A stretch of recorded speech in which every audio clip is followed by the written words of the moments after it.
அக்கா, இப்ப நீ இப்படி முழுசா மழையில நெனைஞ்சி ஃபுல்லா ஈரமா இருக்கத பாக்குறப்ப உன் அழகு 100 மடங்கு கூடி போன மாறி இருக்கு.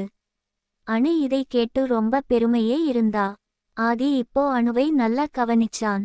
அவனோட கண்ணு எங்க பாக்குதுன்னு புரிஞ்சுகிட்ட அணு அவன் கன்னத்தை லேசா தட்டி, அணு, என்னடா உன் கண்ணு எங்கேயோ போகுது? ஆதி, நீ செதுக்கி வச்ச சிலை மாறி இருக்ககா. அதுக்காக நீ உன் அக்காவை அங்க பாப்பியா? அங்க பார்க்க கூடாதுன்னு ட்ரை பண்ணாலும் பார்க்காம இருக்க முடியலகா. உனக்கு டிக்கி மட்டும்தான் பிடிக்கும், நீ அங்க மட்டும்தான் பாப்பன்னு நினைத்தேன் என்றாள். மறக்காம நம்ம வீடியோவுக்கு ஒரு லைக் போடுங்க நண்பர்களே. ஈவினிங் டைம்ல அணுவும் ஆதியும் கோவிலுக்கு கிளம்ப தயாராகிட்டு இருந்தாங்க. ஆதி குளிச்சு முடிச்சு அணுவுக்காக வெயிட் பண்ணிட்டு இருந்தான். அணு ரெடி ஆகி ரூம் விட்டு வெளியே வந்தா. ஆதி அவள பார்த்து உடைஞ்சி போயிட்டான். அணு ஒட்டி இருக்க மாறி நல்லா டைட்டா ரெட் சுடி டாப்பும் அதுக்கு மேட்சிங் ரெட் லெக்கின்ஸ் போட்டு கொஞ்சமா மேக்கப் பண்ணி அழகா இருந்தா. ஆதி அதையே பார்த்துட்டு இருந்தான். அதை கவனிச்ச அணு அவன் உடம்ப தொட்டு உலுக்குனப்பதான் சுய நினைவுக்கு வந்தான். அவன் பார்வையோட காரணம் தெரிஞ்சே கேட்டா. அணு, என்னடா என்னமோ பேய் அரைஞ்ச மாறி நிக்கிற? ஆதி, இல்லகா, ஒண்ணும் இல்ல. ஆபீஸ் வேலை நினைச்சுதான். அது என்னமோ மைண்ட்ல ஓடிக்கிட்டே இருக்கு. அணு, ஓஹோ, அப்போ ஆபீஸ் வேலை பத்தி யோசிச்சுதான் நின்னுட்டு இருந்தியா? அவன் கொஞ்சம் தயங்கியபடி, ஹான், ஆமா. அணு, மவும், நான் கூட ஏதோ நாதான் இன்னைக்கு ரொம்ப அழகா இருக்கேன் போல. என் அழகுலதான் நீ மயங்கி நிக்கிறியோன்னு நினைச்சேன். சரி விடு. ஆதி, உன் அழகுக்கு என்னகா குறைச்சல்? நீ இன்னைக்கு மட்டுமா அழகா இருக்க? ஸ்கூல் டேஸ்ல இருந்தே உன் அழகுக்காக உன் பின்னால ஒரு கூட்டமே இருக்கும். நீ எப்போவுமே அழகுதான். ஆதி அணுவோட கன்னத்தை கிள்ளியபடி சொன்னான். அணு, நான் மத்தவங்க கண்ணுக்கு அழகா தெரியுறத பத்தி கேட்கல. உன் கண்ணனுக்கு எப்படி தெரியுறனுதான் கேட்டன். உன் கூட வெளில வரனால கொஞ்சம் ஸ்பெஷலா டிரஸ் பண்ணி மேக்கப்லாம் பண்ணேன். ஆனால் அதெல்லாம் இப்போ வேஸ்ட். ஆதி, எனக்கும் கூட நீ ரொம்ப அழகாதான்கா தெரியுற. நான் என்ன மாத்தியா சொல்ல போறேன்?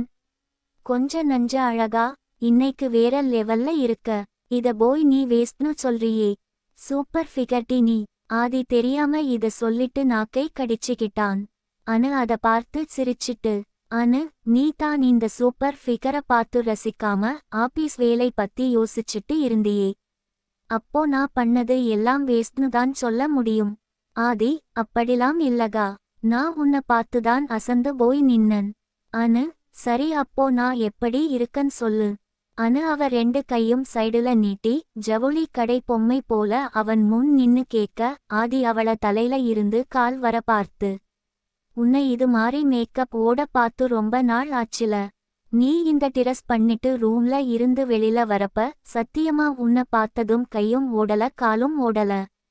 தலைமுடிய ஜடை போட்டு பின்னி நெத்தில பொட்டு வச்சி கண்ணுக்கு மை வச்சி லிப்ஸ்டிக் போட தேவையே இல்லாத மாறி உதடு உன் மைதா மாவு கலருக்கு ஏத்த மாறி ரெட் டிரஸ். இதை விட இந்த உலகத்துல ஒரு அழகு இருக்குமானே எனக்குள்ளேயே நான் கேட்டுக்கிட்டேன். நீ வந்து என் உடம்ப உலுக்கினபதான் எனக்கு நினைவே வந்துச்சு. ஆதி ஆசையா சொல்றத அணு ரசிச்சு கேட்டா. ஆதி, ஒரே ஒரு குறைதான். உன் தலையில பூ மட்டும் இருந்தா இன்னும் பக்கவா இருக்கும். அணு, பூதான. இப்ப கோவிலுக்கு போறோம்ல, நீயே வாங்கி வச்சுவிடு. ஆதி பைக்ல உட்கார்ந்து அணுவுக்காக வெயிட் பண்ணிட்டு இருந்தான். அணு டோர் லாக் பண்ணிடு வந்தா. அணு, வடிவேலுவுக்கு அடுத்து நீதாண்டா சொந்த அக்காவ சூப்பர் ஃபிகர்னு சொல்லிருக்க. ஆதி, என் அக்கா சூப்பர் ஃபிகரா இருந்தா அப்படிதான் சொல்ல முடியும். ஆதி பைக்க ஸ்டார்ட் பண்ண அணு அவன் பின்னாடி 2 கால் போட்டு உட்கார்ந்து ஆதி தோள்பட்டையில கைய வச்சுக்கிட்டா. போற வழில ரோடுல ரெட் சிக்னல் விழுந்ததும் ஆதி சடன் பிரேக் அடிக்க அணு வேகமா அவன் மேல வந்து பொத்துன்னு மோதுனா. அணு, எரும மாடு இப்படியா பிரேக் போடுவ? ஆதி, எனக்கு எப்படிகா தெரியும்? திடீர்னு ரெட் சிக்னல் வந்துடுச்சு. பின்னால உட்காரப்ப நீதான் பார்த்து புடிச்சுகிட்டு வரணும். அணு, நடிக்காதடா. நீ வேணுமினேதான் சடன் பிரேக் போட்டுருப்ப. ஆதி, ரோட்டுல வண்டி ஓட்டுனா பிரேக் போட்டு தானகா ஆகணும். அணு, நல்லா வாய் கிளிய பேசு. நீ ரோட்டை ஒழுங்கா பார்த்து ஓட்டாம ரோட்டுல போற வர பொண்ணுங்கள பார்த்துக்கிட்டே வண்டிய ஓட்டிருப்ப. ஆண்டி பைத்தியம். ஐயோ, நான் அப்படிலாம் யாரையும் பார்க்க மாட்டேன். அணு, மவும் எவளையாச்சும் பாரு. உன் கண்ண நோண்டிருவன். ஆதி இத கேட்டு சிரிச்சான். கோவிலுக்கு போனதும் பைக் பார்க் பண்ணிட்டு அணு பூ வாங்கி ஆதி கிட்ட கொடுத்து வச்சு விட சொன்னா. ஆதியும் அதை வச்சு விட்டு 2 பேரும் கோவிலுக்கு உள்ள போனாங்க. அங்க வந்தா எல்லா ஆம்பளைங்களும் அணுவையே பார்த்துட்டு இருந்தாங்க. 2 பேரும் சாமி கும்பிட்டு கோவில்ல உட்கார்ந்து இருந்தப்ப அணு கோவிலுக்கு வந்த ஒரு பொண்ணு ஆதி கிட்ட காமிச்சா. அந்த பொண்ணு நல்ல அழகா இருந்தாலும் ரொம்ப ஒல்லியா இருந்தா. அணு, டேய் எங்க பாரேன், அந்த பொண்ணு ரொம்ப அழகா இருக்கால. ஆதி நல்லாவே இல்ல என்றான். அணு அவனை ஆச்சரியமா பார்த்தா. கொஞ்சமாச்சும் உடம்பு இருந்தாதான்கா நல்லாருக்கும். ரொம்ப ஒல்லியா இருந்தாலும் என்ன அழகு இருக்கு அதுல. அப்போ இன்னொரு பொண்ணு கோவிலுக்கு உள்ள வர அந்த பொண்ணு கொஞ்சம் சதை பிடிப்போடு இருக்க ஆதி அவள அணுகிட்ட காட்டி, அந்த பொண்ணா பாருகா, கொஞ்சம் பூசுனாப்புல ரொம்ப அழகா இருக்கா. இதுதான் உண்மையான அழகு. அந்த நேரம் பார்த்து அந்த பொண்ணு திரும்பி நின்னு கீழ குனிஞ்சி எதையோ எடுக்க அவனுக்கு அழகான தரிசனம் கிடைக்க. அணு அத பார்த்து சிரிச்சி கிண்டலோட ஆதிகிட்ட, இப்ப தாண்டா தெரியுது நீ எதை வச்சு இந்த பொண்ணு அழகா இருக்கான்னு சொன்னனு. அது எப்படிடா அந்த பொண்ணு நடந்து வந்தப்ப நீ அவ முன்னால பார்த்தே கண்டுபிடிச்ச? உன் ஃப்ரெண்ட் அன்னைக்கு மெசேஜ்ல சொன்னது உண்மைதான் போல. நீ சரியான டிக்கி பைத்தியம்தான். அதுக்காகதான் சென்னைக்கு வந்து வேலையில சேர்ந்தையா? இத சொல்லி வாய் விடு சிரிச்சி அணு அவனை ரொம்ப கிண்டல் பண்ணினா. ஆதி அவளை கூட்டிக்கிட்டு கோவில் விட்டு கிளம்புனான். அணுவும் அவனை கிண்டல் பண்ணி சிரிச்சுக்கிட்டே அவன் பின்னால போனா. 2 பேரும் பைக் ஏறி உட்கார்ந்தாங்க. அணு முன்னால நகர்ந்து வந்து கட்டி புடிச்சு அவன் மேல சாஞ்சிக்கிட்டா. ஆதி பைக் ஸ்டார்ட் பண்ணி போனான். போற வழில காத்து ரொம்ப சில்லுன்னு அடிச்சுது. அணு, ஆதி இங்கேயே டைம் ஆகிட்டு. அப்படியே ஏதாச்சும் ஹோட்டல்ல சாப்பிட்டு வீட்டுக்கு போலாமா? ஆதி போற வழில இருக்க ஒரு நல்ல வெஜ் ஹோட்டலுக்கு வண்டிய விட்டான். 2 பேரும் சாப்பிட்டு முடிச்சிட்டு ரெஸ்டாரண்ட்ல இருந்து கிளம்பும்போதே மழை ஹெவியா பெய்ய ஆரம்பிச்சுது. கொஞ்ச தூரம் வந்ததும், டேய் பைக்க நிறுத்துடா, மழை ரொம்ப ஹெவியா இருக்கு. கொஞ்ச நேரம் ஓரமா நின்னுட்டு மழை விட்டதும் போலாம். மணி அப்போதே 10 கிட்ட இருக்கு. ஆதி ஒரு மரத்தடியில பைக் நிறுத்தி 2 பேரோட போன் பர்ஸ் எல்லாம் பைக் டேங்க் கவர்ல வச்சுட்டு இறங்கி அந்த மரத்துக்கு அடியில போய் நின்னாங்க. மழை ரொம்ப அதிகமா இருந்தனால மரத்தடியில நின்னும் ஒரு பிரயோஜனம் இல்ல. பைக்ல வரும்போது அவங்க முழுசா நனைஞ்சிட்டாங்க. கொஞ்ச நேரம் அப்படியே நின்னுட்டு இருக்க அணுவுக்கு குளிர் தாங்க முடியாம ஆதி பக்கத்துல நெருங்கி வந்து நின்னுக்கிட்டா.